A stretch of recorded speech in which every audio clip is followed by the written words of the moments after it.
আজ আমার সাফওয়ান তাকির আকিকা।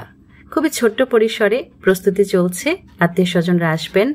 আসলে আমরা যেটি চেয়েছিলাম 7 দিনের দিন, অর্থাৎ যেটি নিয়ম 7 দিনে বাচ্চার আকিকা দিলে খুব ভালো হয়, সেটিই ভেবে রেখেছিলাম। কিন্তু যেটি হলো, সাফওয়ান খুব অসুস্থ হয়ে পড়লো, তাকে এনআইসিইউতে রাখতে হলো। এই কারণে আর আকিকাটা দেওয়া হয়নি। আমরা আসলে গ্রামে এসে আকিকাটা দিতে চেয়েছিলাম। এই তো সাফওয়ান তাকির দাদা ভাইয়ের সদ্য নির্মিত বাড়ি, যে বাড়ির একেবারে সদর দরজার সামনে খুবই সুন্দর একটা রাজ সিংহাসন বলা যায় রাখা আছে। সেই রাজ সিংহাসনে বসে আমার সাফওয়ান তাকি সবকিছু তদারকি করছে। এরপর যেটি হলো, আমরা ডিসেম্বরেও কিন্তু চেয়েছিলাম যে এসে আকিকাটা দিয়ে যাব। ডিসেম্বরে আমার মেয়েদের বন্ধ থাকে, কিন্তু এত শীত পড়লো, আমরা ভাবলাম না থাক, একেবারে আমরা যাব ঈদের সময়। এই তো ঈদের সময় চলে আসলাম। প্রস্তুতি চলছে রান্নার জন্য চুলা তৈরি হয়ে গেল। আর রান্নার জন্য আমরা অনুরোধ জানিয়েছিলাম এই এলাকার সব থেকে ভালো রন্ধনশিল্পী সাফওয়ান তাকির বাবার বন্ধু লিটন ভাইকে। এই তো দেখা যাচ্ছে সাফওয়ান তাকি সালামি কালেক্ট করে ফেলছে, তার ফুপি চলে এসেছে, তাকে সালামি দিচ্ছে। এই কি ছেলে তো সালামি একেবারে মুখে দিয়ে খেয়ে ফেলার চেষ্টা করছে, হায় হায়। আর পাঞ্জাবি টুপি পরে তো আজকে নিয়ে ভীষণ খুশি। রান্নার আয়োজনের কথা বলতে গেলে অবশ্যই বলতে হবে এই বাড়ির সবগুলো মানুষদের কথা। তারা এত বেশি, কি বলবো এটাকে, একজন আরেকজনের কাজে হেল্প করেন। বুঝাই যায় না যে কাজ কখন শেষ হয়ে যায়। সবাই মিলে সব কেটে কুটে একেবারে রাতের বেলা রেডি করে রেখেছে। এখন শুধু রান্নার প্রস্তুতি চলছে, রান্না হয়ে যাবে খুব তাড়াতাড়ি। আর সাফওয়ান তাকি তো ছবির পোজও দিতে হচ্ছে, কারণ হচ্ছে ভাইয়া এসছে, সাদমান ভাইয়া ছবির জন্য বলছে। সে যদিও ভাব নিচ্ছে একটু, আসলে ভাবনা নিলে তো চলে না। আমার ছেলেটাকে এনআইসিইউতে ভর্তি করতে হয়েছিল ওর জন্মের 1 সপ্তাহ পরে। জন্মের সময় তো জন্ডিস, ডাক্তার বলেছেন যে জন্ডিস আছে, আপনারা রোদে দেবেন তাহলে ঠিক হয়ে যাবে, একটু রোদ লাগালেই হলো গায়ে। কিন্তু আমরা সুযোগ পাইনি, প্রচন্ড বৃষ্টি ছিল তখন। 1 সপ্তাহ পরে আমি আমার নিয়মিত চেক আপে গেলাম, ভাবলাম যে ওকে একটু দেখিয়ে নিয়ে যাই। তো চাইল্ড স্পেশালিস্ট ওকে দেখে বললেন যে একটা টেস্ট করে নিয়ে আসেন, যেটা ছিল জন্ডিসের মাত্রা কত আছে সেটা জানার জন্য। তারপরে বললো যে না, আজকে তাকে ভর্তি করতে হবে, আমরা আর বাসায় আসারও সুযোগ পাইনি। এই তো রান্না শুরু হয়ে গেল। সাফওয়ান তাকির দাদা বাড়িতে একটা জিনিস সব থেকে ভালো লাগে, যেটি হচ্ছে যে কোনো আয়োজনই হোক না কেন, ছোট বড় কোনো ব্যাপার নয়, সবাই স্বতঃস্ফূর্তভাবে অংশগ্রহণ করে। এমন একটা সাজ রব থাকে, খুব ভালো লাগে আসলে। প্রত্যেক ঈদের পরে সব বোনেরা আসেন, বোনদের জামাইরা আসেন, বাচ্চারা তো আসেই।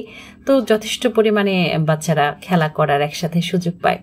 তো এটা খুবই ভালো একটা বিষয় যে বাচ্চারা বাড়ি গেলে অন্তত বোর হয় না।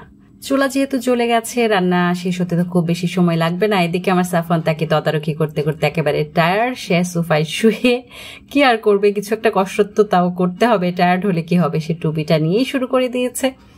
আর আমার ছেলেটা সবসময় একটু চঞ্চলতা দেখাতে পছন্দ করে, সে চুপচাপ একেবারেই থাকে না। মাশাআল্লাহ, আমার ভালো লাগে এই চঞ্চলতা। এই সে তো দুষ্টুমি করবেই করুক।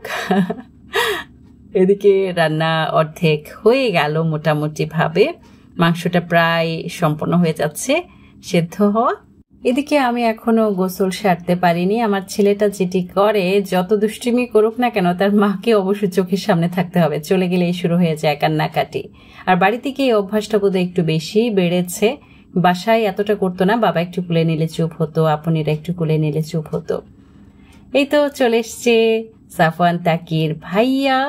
এই ভাইয়ার সাথে সাফওয়ান তাকি যথেষ্ট মজা করছে। সে এর মধ্যে একটু ফ্রেশ হয়েছে, ড্রেস চেঞ্জ করে নিয়েছে। এটা হচ্ছে আমার মামা, আবু তালিব মামা।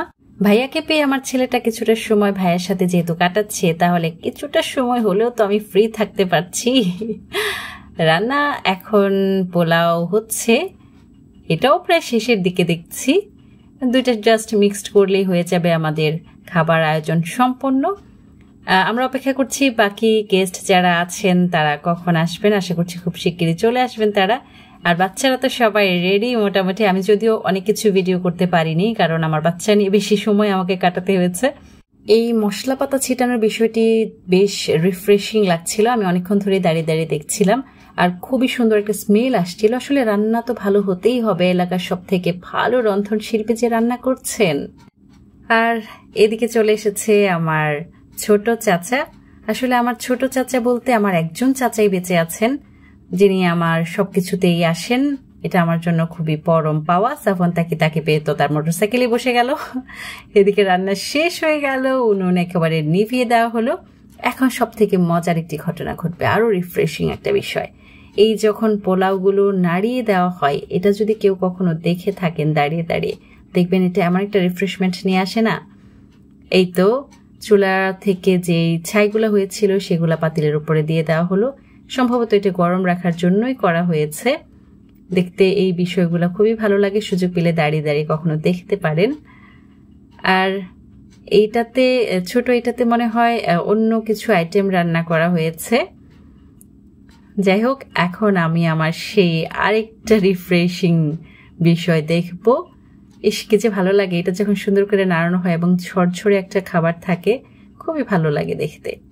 অন্যান্য আত্মীয় স্বজনরাও চলে এসেছেন, কিন্তু ভিডিও করার সুযোগ হয়নি। ওই যে বললাম, আমার ছেলেটা সবসময় আমার সাথে লেফটে থাকে, ওকে রেখে কিছু করার সুযোগ হয় না। এই তো খাবার একেবারে কমপ্লিট রান্না করা, খাবার পরিবেশন হবে একটু পরই। খাবারের পর আমার ছেলেটার জন্য দোয়া হবে।